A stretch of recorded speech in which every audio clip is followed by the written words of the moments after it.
Je crois que nous sommes enfin en live, Violaine. Je vérifie. C'est bon. Ça marche, Violaine. Bonjour. Bon, bah, bonjour les bichettes. Bonjour les... Oh là là, je commence pas. Remove. Remove. Si je remove, voilà. Hein. Bonjour les bichettes. Bienvenue à la Fabrique du Bien-être en compagnie de votre esthéticienne. J'espère que vous allez nous suivre avec grand plaisir parce qu'aujourd'hui, j'avais à cœur de vous présenter quelqu'un qui est venu me chercher pendant le premier confinement pour me proposer une action fédératrice entre entrepreneuses sur le Nord-Bassin. Et j'avais fait pas mal de réseaux de clubs d'entrepreneurs, mais cette femme-là, elle m'a conquise à travers ses idées, son langage et son engagement, sa générosité. Et j'y suis allée et franchement, je regrette pas. Donc elle est venue avec une entité nationale qui était derrière elle, qui m'a fait adhérer. Et puis de cette entité nationale, on a décidé toutes ensemble, parce qu'on est 17 nanas, de s'appeler les Lumineuses du Bassin. Et donc merci Violaine d'avoir fédéré les Lumineuses du Bassin. Merci à toi, Lily. Tu es consultante en reconversion professionnelle. J'ai pas mis les titres, je vais mettre tout de suite. Tu accompagnes dans la réussite de leur transition professionnelle les personnes qui sont en période de doute, et je vais te laisser te présenter. Vas-y Violaine, bonjour, bonjour. Bonjour. Donc voilà, donc Violaine Capet, mon cabinet est sur le bassin depuis 2 ans. Et comme disait Ludivine, j'accompagne les personnes en transition professionnelle. Ce moment est un moment toujours un peu particulier dans nos vies. C'est un moment à la fois très simple, parce que les personnes que j'accompagne ne sont pas bien, ne trouvent plus de sens, me disent qu'elles restent que pour des raisons alimentaires. Elles me disent, mais moi, j'arriverai jamais, jamais à attendre la retraite. Mais 80 heures dans une vie pour bosser, mais c'est trop. Donc voilà, elles sont dans le doute. Et en même temps, quand on est normalement dans un doute, on se dit, bah, je suis pas bien, je change. Sauf que là, toutes les questions se posent évidemment. Je change, mais pourquoi? Je change, mais est-ce que je suis capable? Je change, mais par quoi je commence? Est-ce que je parle à la DRH? Est-ce que je parle à ma collègue? Est-ce que je parle à mon boss, à mon N+1? Voilà, souvent la confiance en soi a été émoussée, donc c'est pas simple de se lancer dans un peu l'inconnu. Et mon job, c'est vraiment de vous accompagner sur cette période de turbulence. Je dis souvent que c'est des moments en up and down. C'est-à-dire qu'à la fois, on se dit, ah, mais c'est possible, je peux commencer ma vie, je me fais plaisir, je me lance dans mon rêve, je réalise mon rêve, je regarde des vidéos de gens hyper inspirants. Et puis le lendemain, c'est un peu la gueule de bois. C'est, ah bah oui, mais j'ai crédit sur une maison, mais comment est-ce que je vais faire financièrement? C'est compliqué. Et juridiquement, on a toujours peur aussi de ne pas être toujours dans les clous. On se demande si la négo, ça va se passer comme on veut, si on fait bien de proposer ce chiffre ou non. Enfin, voilà. Donc, il y a une période qui est pas simple et qui mérite, je pense, qu'on soit accompagné pour que ça se passe bien. Parce que quand ça se passe bien, on rebondit bien. Ça, c'est mon credo pour celles qui me connaissent et qui savent que je les accompagne. C'est vraiment ce moment se prépare et se construit. Bon, bah super Violaine, donc ça c'était toute ta présentation. Ça fait tout le live. Non, j'ai compris. Donc oui, alors Violaine, effectivement, on a bien compris que tu nous accompagnais, mais moi j'aimerais partager aussi un petit peu de tranche de vie. Tu sais, moi j'aime bien savoir qu'est-ce qui t'a conduite du barreau, parce que figurez-vous que Violaine c'est une avocate à la base, du barreau à Novipro. Violaine, s'il te plaît, ton cursus et ton histoire. Écoutez, moi, je pense que le fil rouge sur ma vie, c'est d'avoir essayé de trouver le métier où j'étais bien. Et comme j'étais assez brillante en classe, bizarrement, ça m'a pas servi. Parce que dans ces cas-là, quand on file bien, on avance les années, on amasse les diplômes et on se pose pas 10 000 questions. Et en fait, j'ai cherché partout à apporter quelque chose qui me permettrait à la fois de m'épanouir et d'être bien dans mon job, d'être à ma place, sachant que j'avais un peu un projet ambitieux de participer au changement du monde. Bon, ça, On a les projets un peu dans les milieux, hein, voilà. Bon, à son échelle, hein, je dis toujours changer le monde à son échelle. Et donc, du coup, j'ai fait des métiers divers et variés. Je travaillais à l'Assemblée nationale, j'ai travaillé dans le cabinet d'un maire, j'ai travaillé au service du Premier ministre, j'ai travaillé dans 2 cabinets d'avocats et dans une mutuelle où j'ai occupé près de 5 ou 6 postes. Et, euh, et voilà, jusqu'à un moment où le terme burn-out est très connu, mais le terme brown-out ne l'est quasiment pas. C'est un terme qui a été mis à l'honneur par un médecin qui est français d'ailleurs. Et le burn-out, c'est une crise de sens. Burn-out? Alors oui, le burn-out est connu. Et moi, ce que j'ai fait, alors c'est un brown-out. Brown comme la couleur marron en anglais. Ah, brown! Ah, brown, ouais. C'est comme un nuage marron, tu vois, qui est devant tes yeux et tu comprends plus rien de couleurs. Je n'étais pas fondamentalement, je n'étais pas épuisée. Tu vois ce que je veux dire? Ça, à la limite, on retrouve ça dans les cabinets d'avocats. Je n'étais pas épuisée. Juste en crise complètement de sens sur ce que je voulais faire de ma vie et tout le temps que je passais à mon boulot qui ne correspondait pas à ce que je voulais faire, au sens que je voulais donner à ma vie et au sens que je voulais donner à mon travail surtout. Tu n'étais pas aligné avec tes valeurs. Du tout. Et quand on n'est pas aligné, c'est très compliqué, enfin, c'est extrêmement fatigant en fait. On a l'impression que même si on a du temps par ailleurs, même si on a un bon encadrement, même si a priori tout va bien, le désalignement coûte énormément en fait. On s'engage contre soi-même pour dire je vais tenir, je vais trouver du sens, ça va aller mieux, c'est pas aux autres de changer, c'est à moi de m'adapter, etc. Et jusqu'au moment où ça tire tellement fort que là, on est vraiment au pied du mur et obligé de se poser les bonnes questions. Alors, bonjour, pardon, il y a Coco qui est là, de la cabane de Coco Arès, qui est une de ton groupe. Il y a Juju, c'est notre photographe certainement qui nous aide dans un projet artistique pour faire connaître les lumineuses. Oui, j'en parle. Voilà, bonsoir Geneviève Dirig et Félicia. Bon, rebonsoir. Alors Félicia, on a fait un live cet après-midi pour les pros et là, elle voit que j'enchaîne, ça la fait rire. Bah oui, t'as vu Félicia. C'est ça, hein, la vie d'artiste. Et il y a Virginie, voilà Virginie qui est aussi une lumineuse. Encore une lumineuse. Voilà, elle peut nous rejoindre. Donc, ce qui t'a conduite du barreau à nous aider, nous, d'abord, c'est toi-même dans ta vie. Tu es un pur produit de la reconversion professionnelle et tu as toi-même rencontré cet obstacle afin de le surmonter et d'en faire quelque chose qui t'amène une nouvelle activité. Donc moi, ce que je voudrais connaître, c'est un petit bout de ton cursus et que toi aussi, tu as fait ton Ikigai. Comment tu es parvenu? On définira l'Ikigai après. Ouais. Alors moi, comment j'y suis parvenue alors, c'est pas un passage obligé, mais moi, j'ai tout lâché. Je suis partie en Inde pendant 1 mois.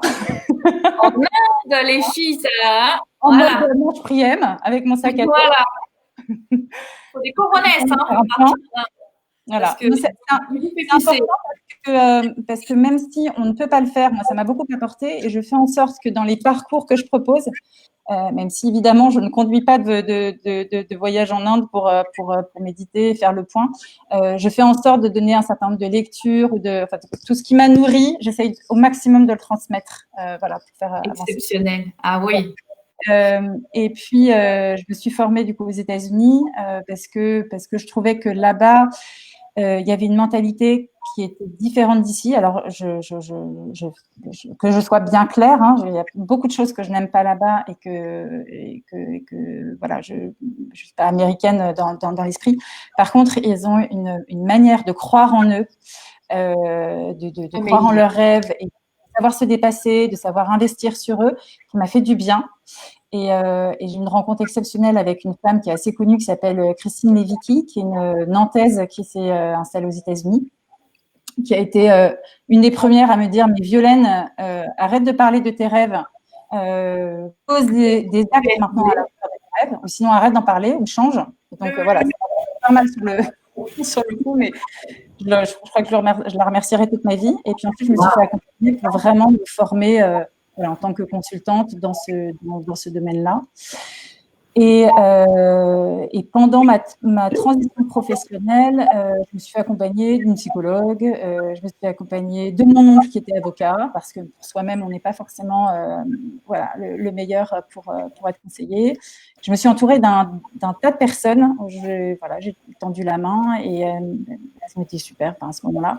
Et du coup, maintenant, pour les personnes que j'accompagne, j'essaye de refaire un accompagnement où il y a en même temps beaucoup d'humains, de travail sur les croyances, de ce qu'on veut, et en même temps tout un accompagnement juridique pour préparer la suite. Donc, et oui, c'est là que ton expérience d'avocate entre en ligne de compte, parce que des coachs entre guillemets qui aident à nous aider qui nous aident dans la vie à nous reconvertir ou à avancer, il y en a pléthore, mais des consultants qui ont un background d'avocate, qui connaissent les lois, l'artillerie qu'il faut répondre, sortir, écrire un mail, tourner un mail, parler à votre DRH. Eh ben, des comme ça, il n'y en a pas beaucoup. Et c'est nous qui l'avons ici ce soir. Donc, je peux vous dire bonsoir Isabelle et bonsoir Corinne et salut Audrey, bienvenue. Je peux vous dire que s'il y a une personne qu'il faut choisir pour se faire accompagner dans une reconversion professionnelle, je pense qu'elle est armée jusqu'aux dents, c'est Violaine. Donc voilà, c'est pour ça que je voulais vous la faire rencontrer, les bichettes, ce soir. Et Violaine, ta méthode, c'est l'ikigai. Oui. L'ikigai, j'avais écrit un article dans Infobassin il y a quelques années, donc on peut encore le retrouver. Mais et c'est rigolo parce qu'on se rencontre plusieurs années après et c'est ce que tu as choisi. Est-ce que toi, tu peux nous décrire ta méthode Ikigai et pour qu'on en sache plus? Oui. Volontiers. Surtout que si tu me lances sur l'ikigai, moi, ça peut durer très longtemps.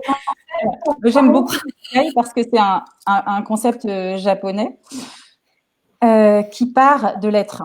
Et je trouve qu'en France, en fait, on part des compétences pour définir une trajectoire de vie professionnelle, alors que l'ikigai part de ce qu'on est et fait le pari qu'on est intimement unique, qu'on a des talents qu'on n'a pas forcément su développer, parce qu'on n'a pas su forcément les reconnaître non plus.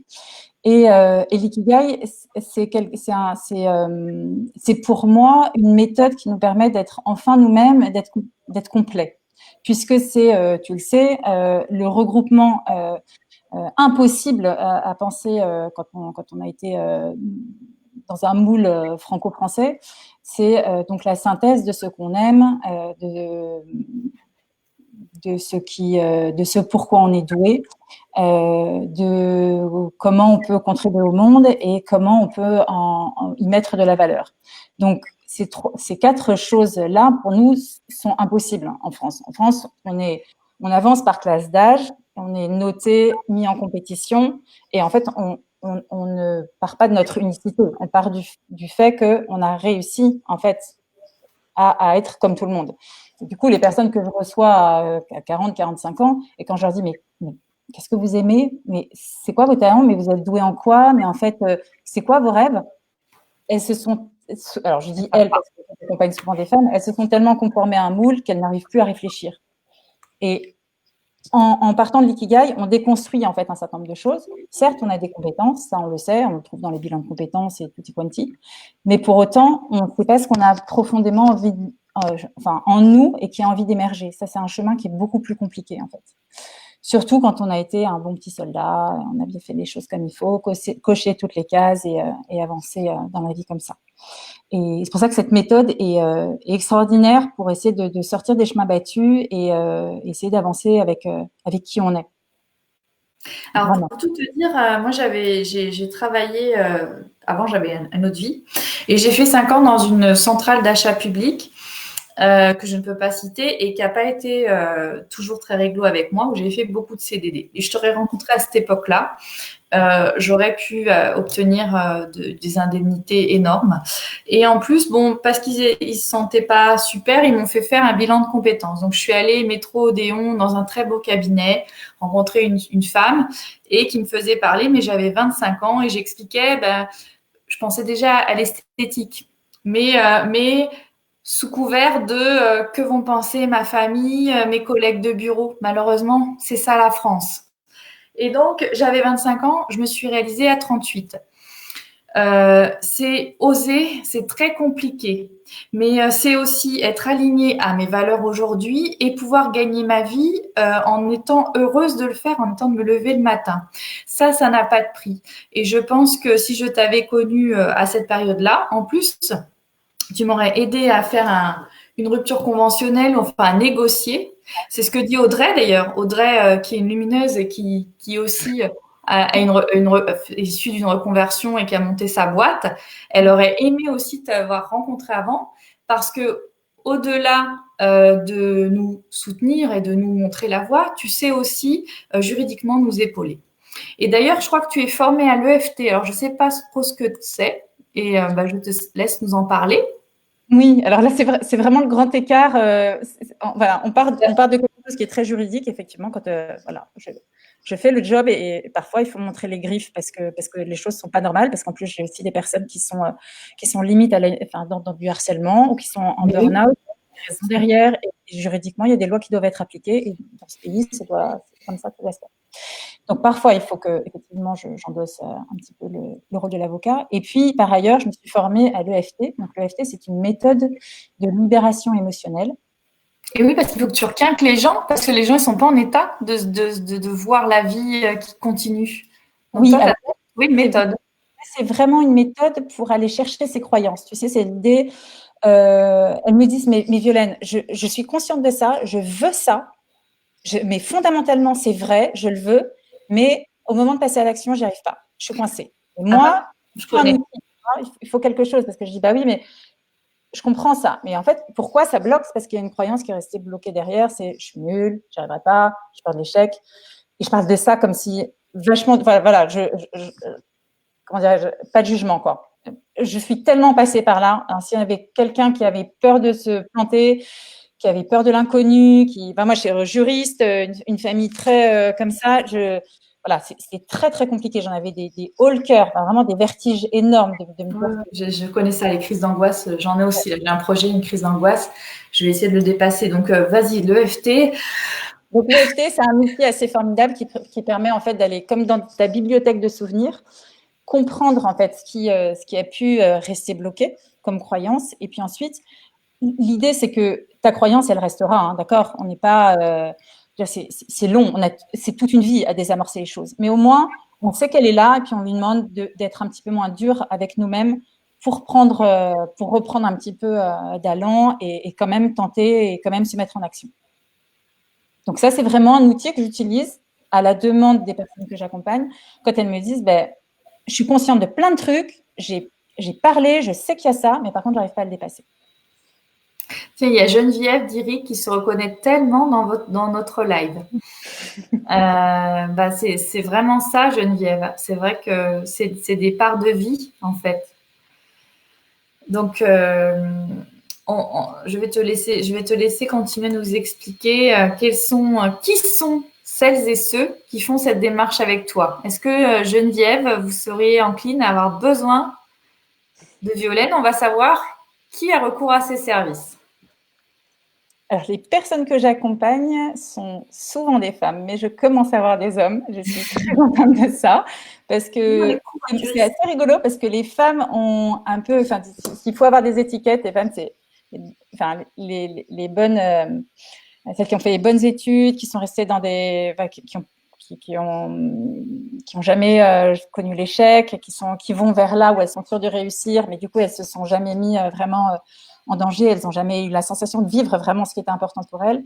Et puis j'ai des hommes, mais eux ils se conçoivent comme des piliers de famille Et du coup, ils se donnent pas non plus cette liberté. Et tout le monde est un peu coincé là-dedans. Et ce qui est très beau, c'est que j'ai eu enfin le premier homme, enfin, le premier mari de la femme que j'ai accompagnée. Parce qu'en fait, ils sont un couple très solidaire. Et l'un a donné la permission à l'autre et l'autre a donné la permission voilà, à son mari de faire ce cheminement qui est… C'est vrai que je ne conseille pas que les deux s'y mettent en même temps. C'est compliqué après. Et je ne vais pas être responsable de ce qui se passe, on est bien d'accord. Mais peut-être voilà. que… C'est surtout des personnes qui ont à peu près la quarantaine, beaucoup. En majorité, vraiment, la plupart sont avant un burn-out ou un burn-out ou un burn-out aussi, parce que on peut mettre tout derrière, mais en tout cas, les personnes ne sont pas bien du tout. Ce qui les rassemble, c'est vraiment une volonté de mettre du sens dans leur vie professionnelle, de trouver quelque chose qui fasse qu'elles passent la fin de leur vie à être bien avec leur job et de se sentir vraiment à leur place, de nourrir en fait ce qui est important pour elles et puis de trouver un moyen quand même d'en vivre. Donc il y a quand même cette grosse partie-là. Et que te dire sinon De toute façon, elles ne peuvent vraiment plus avancer. Là, il faut que je change. En fait, la vie, des fois, nous met plusieurs fois la même leçon sur le chemin. On la comprend pas jusqu'au jour où la leçon est tellement énorme qu'on est obligé, on est au pied du mur et il faut changer. Le changement est obligatoire. Voilà. Et je les accompagne à différents niveaux. C'est-à-dire qu'il y en a ceux qui sont souvent encore en entreprise et qui disent « Oula, vaut mieux que je prenne les devants parce que là, ça va craquer. Je sens qu'il y a quelque chose, mais je ne suis pas forcément prête. » Il y en a qui me disent « Non, mais là, c'est plus une histoire de cette année ou l'année prochaine. Là, c'est maintenant, je ne peux plus. Je suis en arrêt maladie. Je suis une espèce de truc. Enfin, je n'ose pas revenir. Je ne sais pas ce qu'il faut que je fasse. » Enfin, là, il y a une vraie tension. Donc là, on est vraiment dans « Bon, on y va pas. Et si on y va, on le fait comment ?» Et il y a aussi de temps en temps des personnes qui sont indépendants, mais c'est assez rare, et qui veulent changer de voie et qui en fait sont indépendants, mais qui vivent leur métier pratiquement comme un salarié, c'est-à-dire qu'ils ne choisissent pas du tout. C'est des kinés, c'est des kinés, ostéopathes, infirmières. Alors bon, ça, infirmières, on l'a dit, c'est fonction publique, mais voilà, qui ont parfois une vraie vocation, mais la manière dont ils exercent leur métier ne leur convient pas. Et donc là, il faut aussi trouver d'autres manières de faire. Et oui, je crois que tu es la mieux placée pour nous aider à réaliser nos ambitions. Mais alors, quand on vient vers toi et qu'on n'a pas d'ambition, on peut être complètement paumé. Est-ce qu'on peut quand même venir vers toi? Tu vas nous aider à trouver? Oui, surtout. Alors, je dirais pas d'ambition. En fait, quand on retrouve sa pulsion de vie, on en a plein. C'est juste qu'on se donne pas forcément le droit. Mais oui, alors si, sauf si on est, soyons clairs, hein, si la personne est passée dans les mains d'un médecin et c'est nécessaire de temps en temps. Mais moi, j'indique souvent cette possibilité de se faire arrêter ou de se faire accompagner. C'est toujours un peu subtil et délicat. Mais par contre, si les personnes sont trop dans le brouillard parce qu'elles prennent des médicaments et qu'elles sont vraiment pas bien, là pour le coup, je dis non, là c'est pas du tout ma partie. On va d'abord, et après, quand petit à petit il y a une envie de s'y mettre et de clarifier un certain nombre de choses et retrouver juste une direction, là dans ces cas-là, oui. Donc on n'est pas obligé d'avoir une idée. Alors, ce qui est rigolo, par contre, c'est que souvent les personnes viennent vers moi en disant « Je suis complètement perdue, je ne sais pas du tout où je vais aller. » Et en fait, ils ont toujours déjà une idée, sauf qu'elle est juste à côté, mais c'est impossible de l'envisager, en fait. C'est trop… c'est trop clair et ça fait trop peur. Et donc, du coup, on passe par plein de détours. De toute façon, je travaille avec un cabinet en psychologie qui fait des bilans, alors pas de compétences, mais de personnalité pour apprendre à mieux se connaître. Je travaille avec un certain nombre d'outils aussi. Mais ça, c'est assez rigolo, quoi. Et de la même manière, j'ai beaucoup de personnes qui me disent « Ah non, mais moi, je ne vais plus jamais faire ça, je ne vais plus toucher, je suis plus soignante, je suis plus juriste, je suis plus… » Et puis, dans un second moment, un second souffle. Ouais. Et généralement, il y a un changement de séance, on décale une date, puis elles reviennent vers moi, elles me disent Violaine, tu vas pas être contente. En fait, j'ai avancé, mais c'est comme si j'ai reculé un peu. En fait, finalement, je me rends compte que ça. Je dis ah yes, on y est. Parce qu'en fait, c'est comme un peu une crise d'ado. En fait, on a besoin d'envoyer tout balader, les parents, le système, tout ce qu'on a fait. Et petit à petit, ça revient et c'est posé. Et là, il y a quelque chose de je suis une personne et je me sers de compétences. C'est pas la compétence qui me définit. Je ne suis pas mon métier. Enfin, il y a quelque chose qui se rejoue. Ah oui, j'ai des copines comme ça qui me disent ça. Je ne suis pas mon métier. C'est vrai. Tiens, il y a Coco qui demande, Coco de la cabane de Coco, est-ce que tu travailles en binôme avec des psychologues pour aider les clientes? Je crois que tu viens de le dire. Oui. Je crois que tu envoies les gens. Et il m'a semblé. Toutes les personnes qui viennent vers moi, oui, passent, alors, sauf si elles ne le veulent pas, hein, mais un espèce de bilan de personnalité. On travaille sur les axes forts, sur les talents, sur les valeurs, sur un certain nombre de choses qui nous donnent une boussole, en fait. Et c'est très intéressant parce qu'après, on en discute, en fait. Le test, c'est toujours intéressant, on peut en trouver plein. Ce qui est très intéressant, c'est la discussion qu'il y a derrière. Et ça, qu'est-ce que j'en fais? Et ça, je ne vois pas. Et ça, je me demande pourquoi. Et ça, j'ai envie de l'exploiter, ou ça, je m'en fiche. C'est ça qui est intéressant.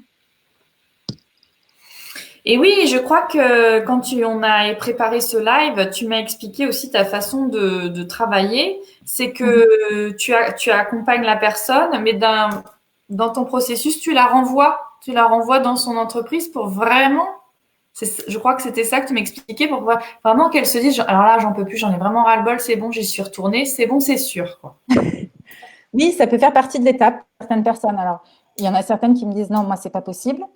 Ah, c'est compliqué, hein. Il y en a même qui me disent est-ce que tu peux venir à ma place? Je suis prêt à tout, je paye. Tu me défends, tu fais quelque chose. Bon. Finalement, comme je tiens les personnes que j'accompagne toujours pour des personnes qui sont beaucoup plus puissantes qu'elles ne se sentent elles-mêmes puissantes, mais ça, c'est vraiment une croyance très forte pour le coup que je cultive parce qu'elle est très profonde et que dans tous les parcours, finalement, les personnes que j'accompagne m'impressionnent à la fin par leur changement. C'est vrai. Ouais, franchement, c'est trop beau. C'est pour ça que tu deviens admirative. Voilà. Mais effectivement, des fois, j'ai besoin de les confronter à la réalité quand je pense que ça peut les aider. Quand je pense que ça peut les aider, oui. Parce que quand on a été souvent... pour qu'elles puissent se prouver aussi qu'elles sont capables. Elles peuvent revenir et elles peuvent dire c'est pas de votre faute, c'est pas de la mienne non plus, je suis pas bien. Partons bien. Gratitude. J'ai fait un bout de chemin avec vous, ça fait mal. Et quand ça fait mal, ça permet de voir qu'on n'est pas à sa place, c'est tout. C'est pas la peine de. Dans un premier temps, on a besoin de blâmer l'autre, hein, toujours. On est toujours en colère avec les autres, c'est normal. Il faut bien trouver un non, en fait, t'es pas contente, tu pars. C'est pas grave.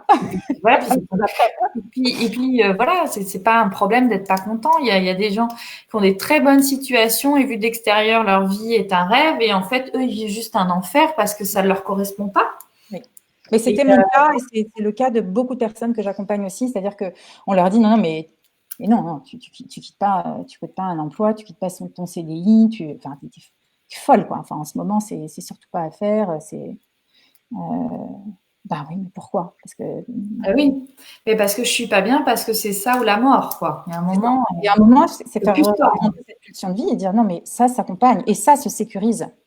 On peut faire n'importe quoi, on peut le faire bien. En fait, un départ, ça se construit, mais vraiment. Il y a une question qui m'a interpellée. Alors, il y a Julie. En tant que proche, peut-on les aider? Mais Julie, je t'appelle. Julie, tu lui files le numéro de Violaine à ton proche. Ça va être plus rapide. Voilà, éventuellement. Et comment outrepasser le blocage du diplôme qui fait souvent défaut pour se reconvertir alors qu'on a... Ouais. Ça, le diplôme, il faut aller le chercher. Hein. Ça, moi, j'ai été repasser un diplôme. Hein. Ce qui est très compliqué, c'est qu'effectivement, en France, on ne peut pas changer de voie. C'est-à-dire qu'en fait, on va demander le diplôme et les 10 ans d'expérience à chaque fois. Et même si on passe un autre diplôme, parce qu'on se dit, mais on veut changer de voie, si on n'a pas l'expérience derrière. Donc, pour ce cas spécifique-là, Geneviève, moi, je dirais, il faut rester dans sa boîte, obtenir une formation, CPF ou autre, et ensuite obtenir un poste que tu souhaites dans le domaine qui t'intéresse. Et ensuite, tu peux éventuellement Il n'y a pas la VAE, la validation des acquis, qui est possible? On peut aussi faire un VAE et on peut aussi se dire, ça c'était la grande révélation pour moi, qui est des MBA, des machins et tout ça. Oui, c'est vrai. À un moment, on n'a pas de certitude. Je pensais juste qu'il fallait à chaque fois un autre diplôme. Donc, je me réinventais des vies, y compris pendant mes congés maternité. Enfin bref, c'était un peu n'importe quoi. Tout ça pour pas faire le détour par moi-même. Hein. Ça, c'était vraiment comment gagner du temps, surtout pour pas trop se connaître. D'accord. Et je dirais maintenant le diplôme, je m'en sers comme des outils, c'est plus des entrées. Mais ça aussi, c'est aussi une croyance à dépasser. Donc, diplôme, ça dépend. Je dirais maintenant, il faut aussi se sentir libre. Et à partir du moment où on a les compétences, il faut aussi parfois croire en soi. Et on en parlait en préparant ce live. Ludivine, toi qui as énormément de compétences, bien au-delà de l'esthétisme, et on est très nombreuses à le penser. Bien des domaines. C'est de toi. Moi, je fais beaucoup plus confiance à l'expérience qu'au diplôme maintenant. Voilà, vraiment. Et il y a de ce point de vue-là, quand je parlais des États-Unis, au Canada, il y a un mouvement anti-diplôme qui se prépare de gens qui sont formés eux-mêmes. Ouais, vraiment. C'est les Canadiens ou c'est les Nord-Américains Alors, moi, je pense à. Alors, j'arrive peu à trouver son nom. C'est La Tulipe, son nom, mais je pourrais le retrouver. Et eux, c'est vraiment là. En plus, c'est des gens diablement intelligents. Souvent, c'est le cas, qui sont autodidactes et qui sont dans un mouvement comme ça, anti-diplôme, parce que c'est aussi une machine à fric, la formation. C'est aussi. Donc, il y a des fois, je la recommande vivement et c'est important. Et c'est important de se former. C'est important d'avoir une vie professionnelle, de comprendre comment un groupe humain fonctionne, comment la vie fonctionne, etc. Et puis, à un moment, il faut s'affranchir d'un certain nombre de choses. Bon, après, ça dépend des domaines. Si tu veux être chirurgien, voilà. Vaut mieux. Quand on dit d'être. Tu peux aller prendre un diplôme. Si tu veux être pilote d'avion, tu es gentil, tu vas aussi aller te former et faire un diplôme. Ça dépend de tout. Après, tu vois, Geneviève, typiquement, on peut faire aussi des choses sans être forcément légitime ou avoir le diplôme. Si on arrive à faire ses preuves et même en tant qu'autodidacte, on peut emmener une communauté derrière soi. Là, je parle de moi, par exemple. Et prouver qu'on peut faire les choses et finir par ce que ça arrive vraiment, que des choses se passent. Donc le diplôme, alors moi j'ai pas compris, Geneviève, si tu parlais du blocage de reprendre des études parce que c'est compliqué de reprendre des études, ou si tu parlais de il est nécessaire, tant que je l'ai pas, je peux pas y aller. Elle est contente de la réponse. Bon, tout va bien. Donc, parce que, en fait, par exemple, pour l'esthétique, il a fallu que je repasse un diplôme et je suis allée au milieu des minettes de 16 ans et j'en avais 38. J'avais 2 enfants. Je l'ai passé très vite et en candidat libre, mais j'étais au milieu des jeunes filles et j'étais tout sauf à ma place. C'est pas évident mais c'est des choix et une fois que tu les as... Et ce que je veux dire aussi, quand c'est compliqué d'apprendre. Moi, j'ai pas des facilités comme toi, Violaine, dans les études. Mais quand on aime et quand ça nous intéresse, je peux t'assurer, Geneviève, que ça rentre. Moi, en 4 mois, c'était plié. Moi, il m'a fallu dépasser ça aussi parce qu'en étant avocate avec le diplôme, machin, enfin voilà, qui faisait que j'étais vraiment pas bien. J'étais vraiment en une forme de dépression qui était en route. Quand on m'a dit non mais tu vas faire que juste consultante et tu vas juste aider. Les gars. Il a fallu que je tombe sur un bouquin de Jacques Attali, qui fait un peu référence et qui parle de ce que coûtent les arrêts maladie, les gens qui sont pas bien dans leur boulot, les gens qui sont pas impliqués, les gens qui sont ça coûte des milliards d'euros à la France. Et là, il a fallu que je voie ça pour me dire c'est légitime. Ce que tu fais en fait, tu vois. Et en fait, ça sert vachement. Tu vois, j'étais encore en chemin. J'avais encore besoin de ça. Et parce qu'en fait, on laisse les autres nous donner de la valeur, alors que on l'a déjà notre valeur. Enfin, il faut oser briller, l'assumer. On l'a déjà. C'est terrible de penser qu'on va autant se dévaloriser, autant prendre de temps pour briller comme on est, quoi. Et puis, je sais pas, ce pourcentage de gens heureux au travail, il est tellement minime. Pourquoi on n'aurait pas le droit d'être travaillé et d'être heureux de travailler? Pourquoi il faut absolument que ce soit difficile et pénible de se lever le matin? C'est notre héritage judéo-chrétien. Hein. Le travail, c'est pas l'homme, hein. C'est un outil de torture quand même.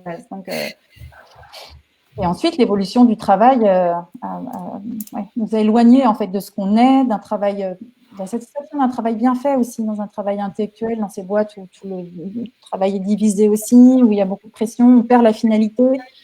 Et comme tu dis, ces Japonais qui sont multicentenaires et qui vivent sur l'archipel d'Okinawa et qui ont trouvé leur ikigai continuent à travailler quand ils sont centenaires et continuent à percevoir la valeur de leur travail, tout simplement. En fait, ça pourrait être simple. Les Japonais, ils ritualisent beaucoup de choses.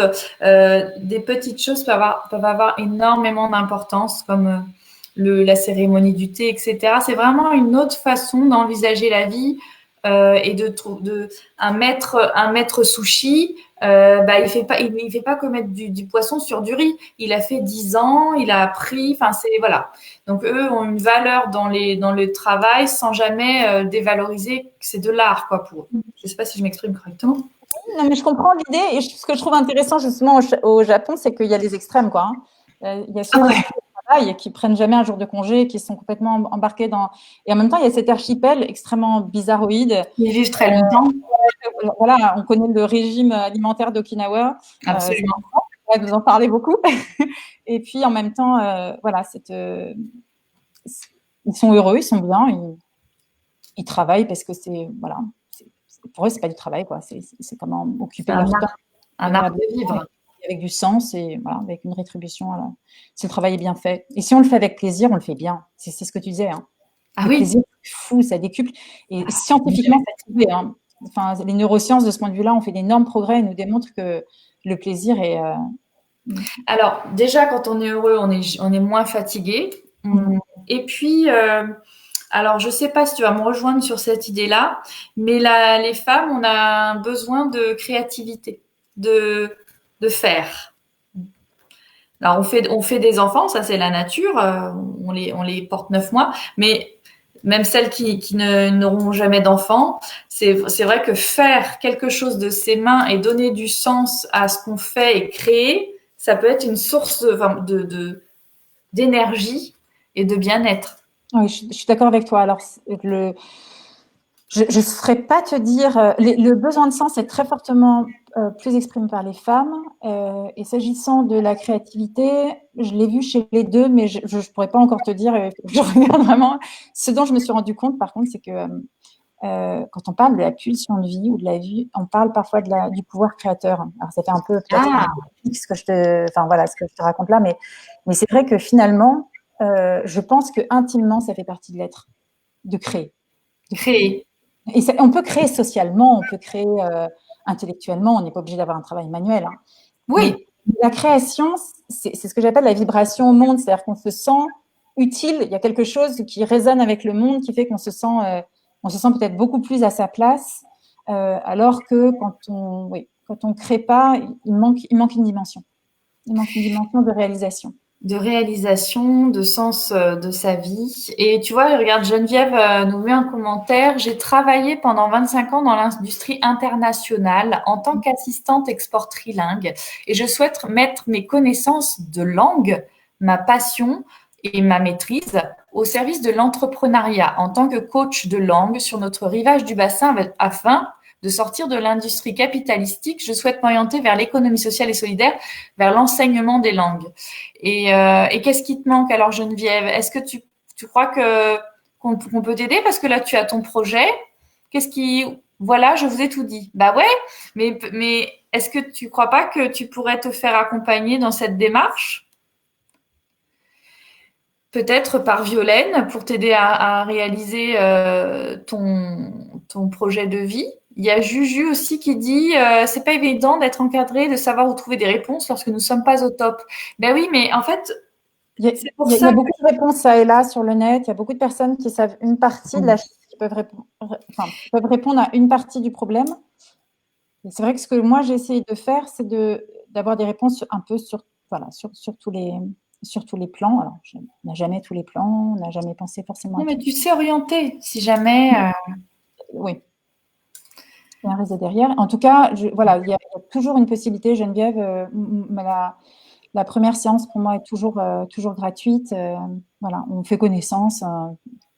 Si je peux t'aider, je le ferai avec plaisir. Surtout que le projet a l'air chouette. Il y a les beautés.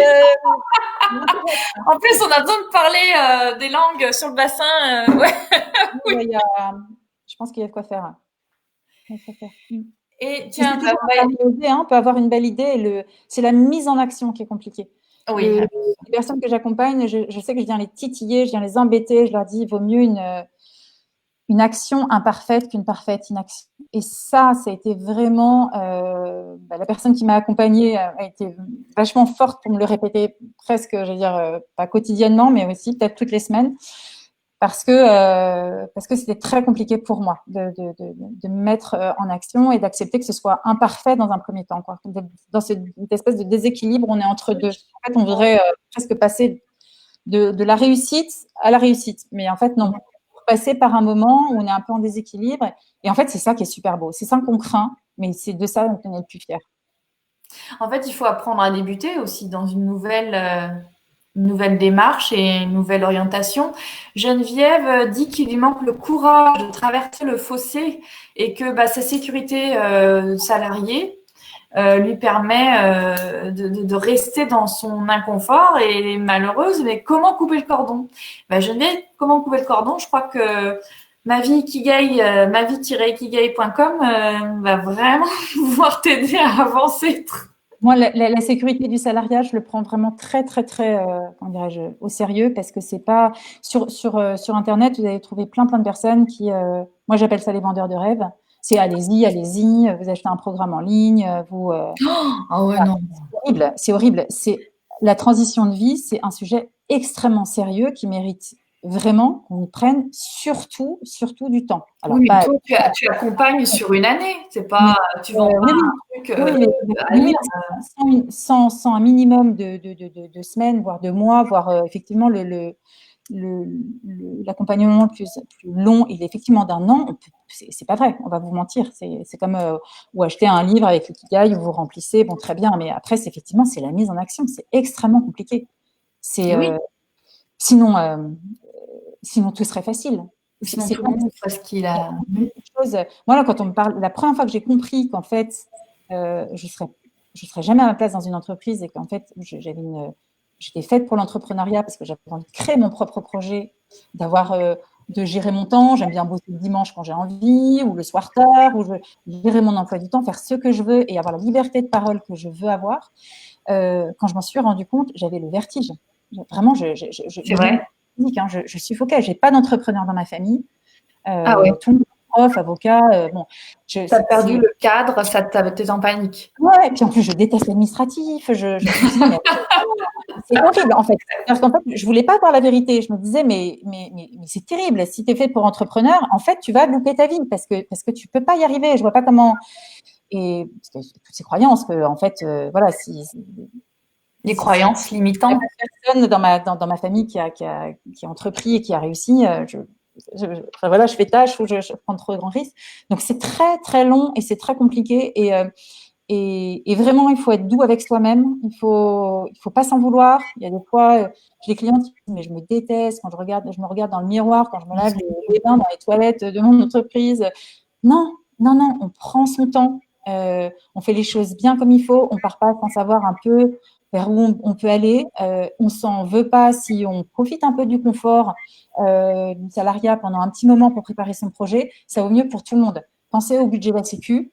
Si vous écroulez, donc on construit, on fait les choses à votre rythme. Il n'y a que vous qui pouvez décider parce que c'est votre moment, c'est votre vie. Tout dépend des contextes. Est-ce qu'on est seul avec des enfants?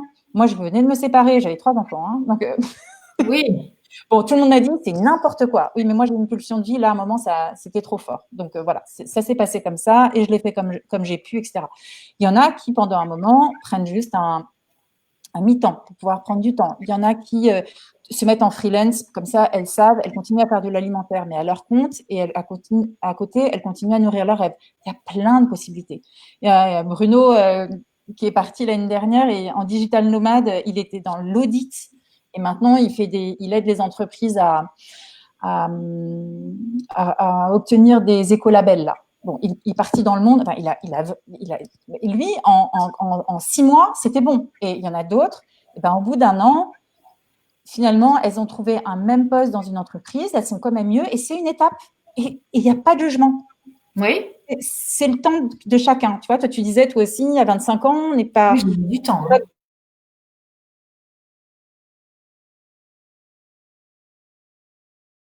Il faut d'abord être doux avec soi-même, surtout pas s'en vouloir, surtout pas de jugement. Chacun fait comme il peut. Par contre, commencer à se mettre en action, commencer une action même imparfaite, c'est déjà bien. Alors, c'est vrai que moi, j'en côtoie beaucoup des femmes, alors hors confinement, hein, dans ma vie d'esthéticienne. Elles sont très dures avec elles-mêmes, avec leur physique. Je pense que c'est aussi un conditionnement sociétal. Enfin, je sais pas si c'est le bon mot, mais bon, malheureusement, c'est comme ça. Et bien souvent, alors moi, je suis pas coach, ni psy, ni rien, mais j'avoue que je partage Quand même s'il n'y a pas de je diplôme. partage mon expérience avec mes bichettes, on partage des expériences et comme bah, moi j'ai monté mon truc, bien souvent elle me pose des questions et alors là t'as fait comment, patati, tatata et j'essaye d'aider comme je peux, mais j'essaye de les pousser surtout, d'être un tremplin, un moteur, de leur donner de la confiance, qu'elles se lancent parce que c'est là qu'est la clé de leur bonheur. Et je trouve que c'est bien de pouvoir maintenant leur tendre ta carte de visite. Et c'est pour ça que je fais ce live ce soir, moi, la petite esthéticienne. C'est que j'entends tellement de femmes mal dans leur vie, dans leur boulot, et qui savent pas appuyer sur le bouton parce que c'est pas évident d'appuyer sur le bouton. Ben là, elles savent qu'elles peuvent aller voir ton profil, elles peuvent te parler et réfléchir à la petite lumière au bout du tunnel, quoi.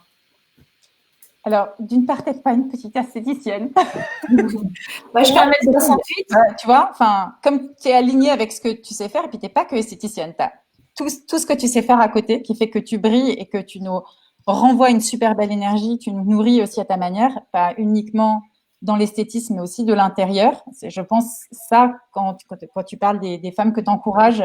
C'est ça qui est vachement chouette et voilà. Donc je tenais vraiment à te le dire parce que c'est important qu'on se dise les choses voilà comme elles sont. Et du coup j'ai perdu ce que je voulais dire après.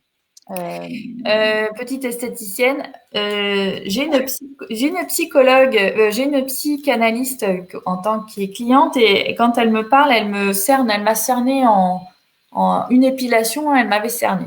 Et elle m'a dit, tu as le syndrome de l'infirmière. Et en fait, vous aider les bichettes et m'occuper de vous, en fait, c'est moi-même que je soigne. C'est ça aussi. La reconversion professionnelle, elle n'est pas toujours là où on l'attend, mais on peut aussi la transformer.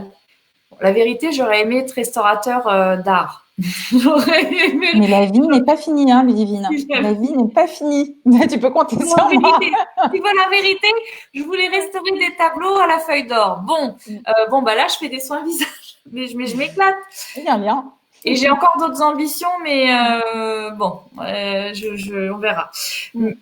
Mais c'est vrai. Ce que je voulais ajouter, c'est que je suis passée avant les personnes que j'accompagne. Donc souvent, quand elles me disent, mais comment tu sais Ah oui, c'est vrai, voilà, tu m'as expliqué. voilà, j'ai mis les enfants à l'école, je suis revenue à la maison, voilà, j'ai mis la machine en route, j'ai fait ceci, j'ai fait cela, puis je suis arrivée sur le canapé, je me suis dit, oh, c'est lundi, il est 10h.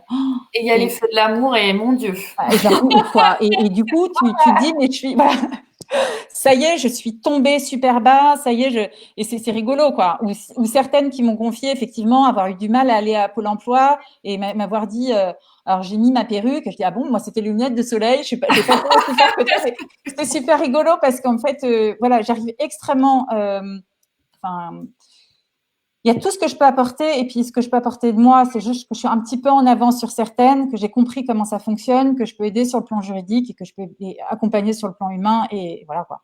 Et tu as compris le mécanisme. voilà. Alors, ma chère Violaine, tu consultes toi en cabinet, mais aussi à distance parce que tu peux consulter pour toute la France. Oui, oui.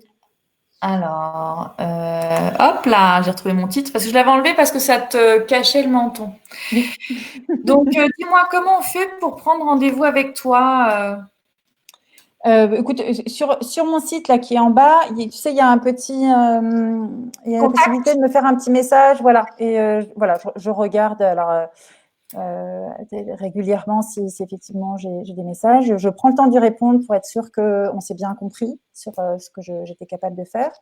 Alors, il y a des personnes qui se livrent, qui m'envoient une page parce que c'est important pour elles de sentir. Parfois, c'est juste un tout petit mot.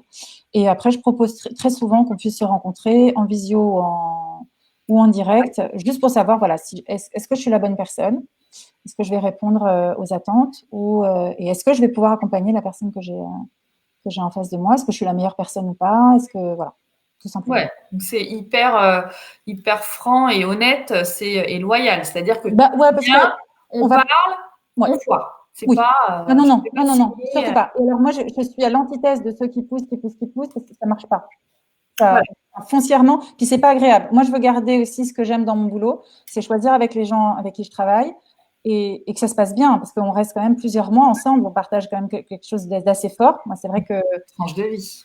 j'ai envie que ça se passe super bien, quoi. Pour l'instant, j'ai eu que voilà, des belles histoires. J'ai envie de continuer sur des belles histoires. Donc, c'est très important qu'on apprenne à se connaître, qu'on soit d'accord, et puis voilà, et en termes de personnalité, ça peut ne pas fonctionner, c'est pas grave, quoi. Hein. Enfin voilà, il y a encore une fois, c'est important. Tiens, il y a Audrey qui dit que quand elle Oui. a lancé son projet, elle a coupé les relations qui l'empêchaient d'avancer. Elle s'entourait que de personnes qui la soutenaient dans son projet. Alors, j'avoue, Audrey, moi aussi, enfin, sélectionner mon entourage pour garder que du positif. C'est vrai qu'il y a des personnes toxiques, on en revient toujours à ça. Oui, il faut s'entourer correctement pour avancer. Il y a Juju qui te dit merci pour ce live très enrichissant. Il y a Peggy Mint, pardon si j'écorche vos noms, les bichettes, qui a dit que c'est le passage à l'action le plus difficile. Oui. Bah, je pense que Oui. si c'est le passage à l'action le plus difficile, composer le numéro de Violaine qui n'engage à rien, ça peut aider à démêler beaucoup de choses. Alors maintenant, ça fait quand même 50 minutes. J'aimerais que, pour conclure et pour que tu nous parles, j'aimerais que tu abordes la minute de Violaine. En cette période de confinement, est-ce que tu as quelque chose à nous dire? Eh bien, je pourrais dire que c'est une période qui nous remue justement sur le plan professionnel et personnel. Certains peuvent bosser, certains peuvent Ah pas oui. bosser, certains le font en télétravail, d'autres non. Enfin, du coup, il y a beaucoup de questions par rapport à ça. Ça remet en cause parfois l'enchaînement avec les enfants. Alors, cette période de confinement est plus facile parce que les enfants vont en classe, ce qui n'était pas le cas pendant le premier confinement. Enfin, voilà, ça fait émerger un certain nombre de questions. Et si vous vous en posez, c'est parfois le beau moment pour prendre ce temps-là. Voilà, pour éviter qu'au moment où vous êtes plus acculé, où ça fait plus mal, ça travaille plus fortement, vous soyez en situation de maîtriser un tout petit peu le cours des choses. Voilà, je trouve que la période est propice. Je vous en avais parlé à vous les lumineuses. Pendant le premier confinement, j'avais pas du tout osé me rendre visible pour le coup, parce que j'avais très peur que ce soit pris pour la récupération, ou je voulais me démarquer d'un certain nombre de personnes dont je n'épouse absolument pas les valeurs. Cette fois-ci, à ma manière, je vous invite vraiment à voir ça comme un voyage, comme quelque chose de doux, qui se fait à votre rythme, qui se fait, voilà, selon la personne que vous êtes intimement. Et oui, mais je trouve que la période, parce qu'elle est difficile, elle nécessite de commencer ce chemin. Et encore une fois, sans jugement. Isabelle Ducornou qui partage avec nous tout ce qu'on vient de dire. Moi, j'ai aussi quelque chose à ajouter. J'aimerais dire que voilà, j'ai quand même un peu de recul sur la vie et qu'une question qui nous taraude à un moment, si on n'y répond pas, elle se reposera. Donc, on peut reculer l'action, on peut repousser dans le temps. Ah ben non, mais toute question et tout projet qu'on n'a pas nourri, s'il nous tient à cœur, il va revenir. Donc, il y a un moment, il faut bien se pencher sur la question. À condition de bien vouloir la voir. Parce que parfois, pendant longtemps, on met l'armure. Oui. Et c'est vrai que je finirais par dire, en fait, le changement professionnel, et c'est ça que j'adore dans ce que je fais aussi, c'est que en fait, on parle pro, puisque c'est une excuse, enfin, c'est une excuse. Non, c'est effectivement 80 000 heures dans notre vie. Donc, ça nécessite qu'on s'y penche un tout petit peu. Mais très vite, on perd le perso. Ah oui. C'est pas juste changer de métier. J'en parlais à mes filles quand elles me disaient, quand elles essayaient d'expliquer à leurs copines ce que je faisais péniblement. Et je leur disais des fois, et des fois je leur Alors, disais, je suis pas du tout Pôle emploi. Enfin, c'est-à-dire que je vous aide pas à trouver un autre job. Je le fais, j'essaye de trouver celui tu dans fais pas lequel vous remonter serez enfin vous-même, l'offre quoi. et la demande. Toi, tu fais l'offre et la demande intérieure, en nous, mais pas l'offre et la demande de Pôle emploi. C'est ce que j'essaye de faire, quoi. Voilà.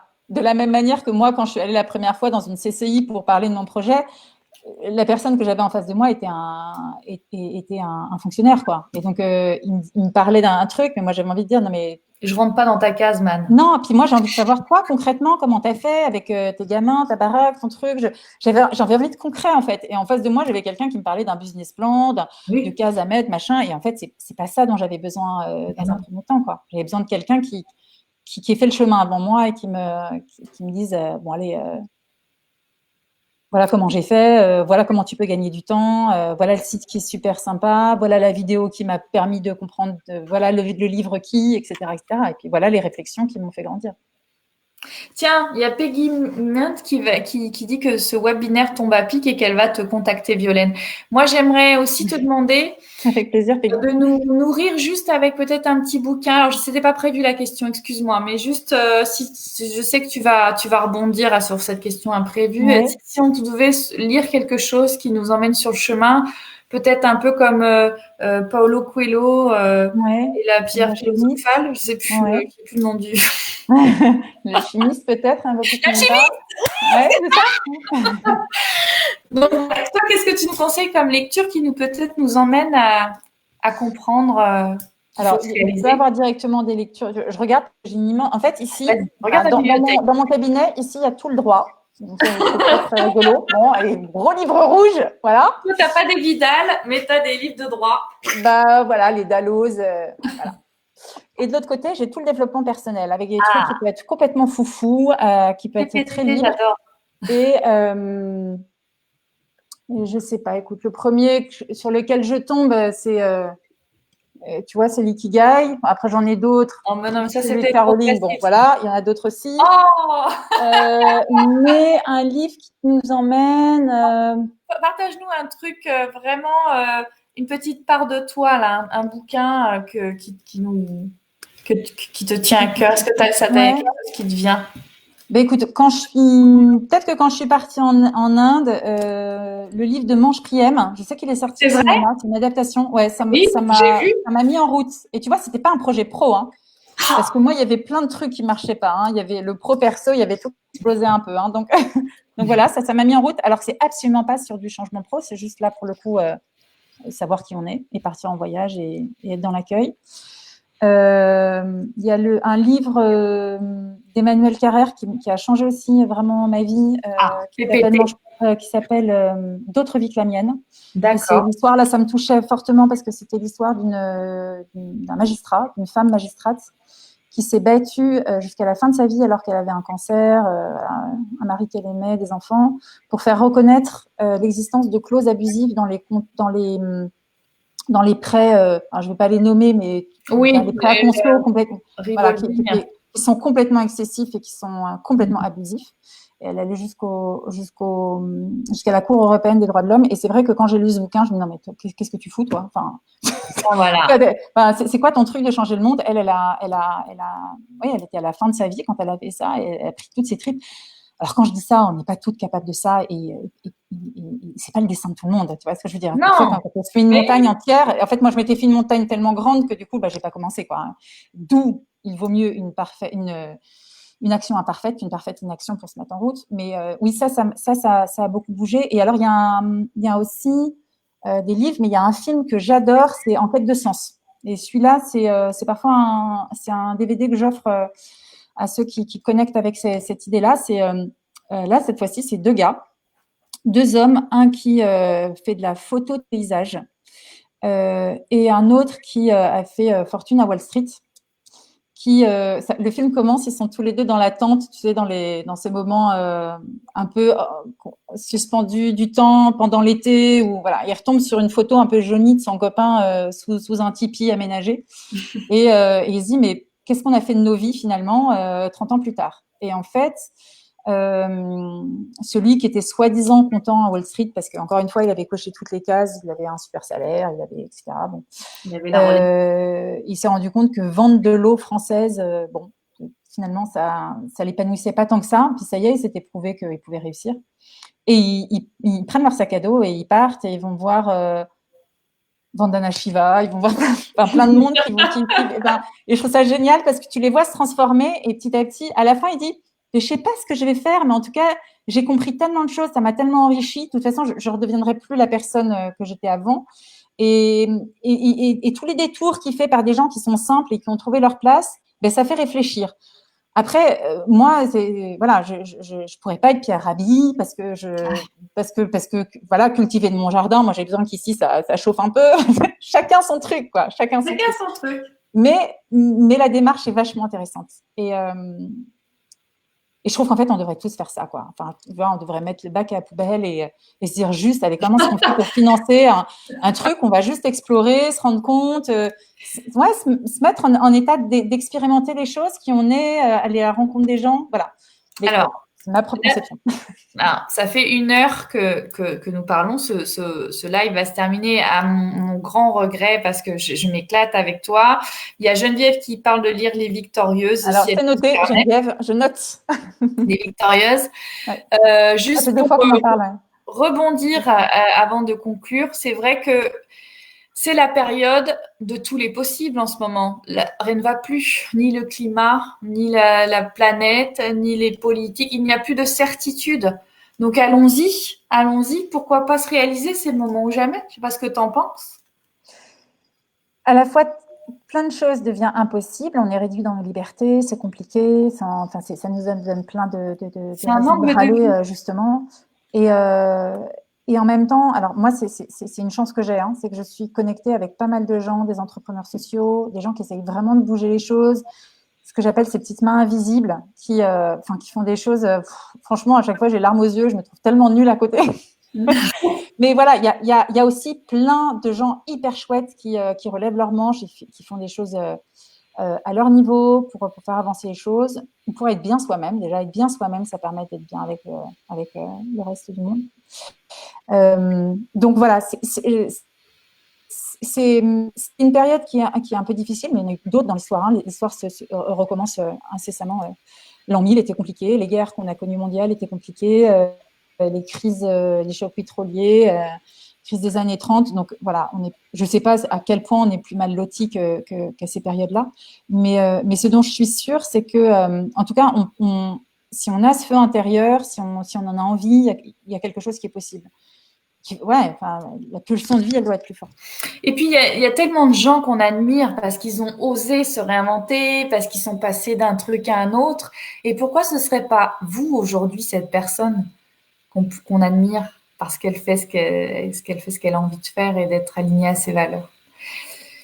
Bon, écoute, Violaine, je te donne un grand merci. Merci d'avoir pris une heure pour nous expliquer ton métier. Je pense que tu as dû toucher le cœur de pas mal de personnes ce soir qui, maintenant qu'elles t'ont entendu, vont avoir envie de venir vers toi. Et je ne peux que leur recommander chaudement parce que moi, je ne reçois ici que des super personnes. Donc, si Violaine est là, c'est pas par hasard. Et écoute, moi, je te dis à lundi en visio et je te remercie. Et j'espère que ce live va t'amener des gens et que toi-même, tu vas les conduire vers une nouvelle vie plus lumineuse. J'espère qu'au moins, je les ai inspirés. C'est déjà vraiment beaucoup. Voilà, merci beaucoup. Merci Ludivine. Et merci à vous pour vos commentaires. Merci Julie, merci voilà, Corinne, Geneviève. Merci à vous toutes. Allez, on coupe. Bonne soirée tout le monde. Au revoir. Bonne soirée.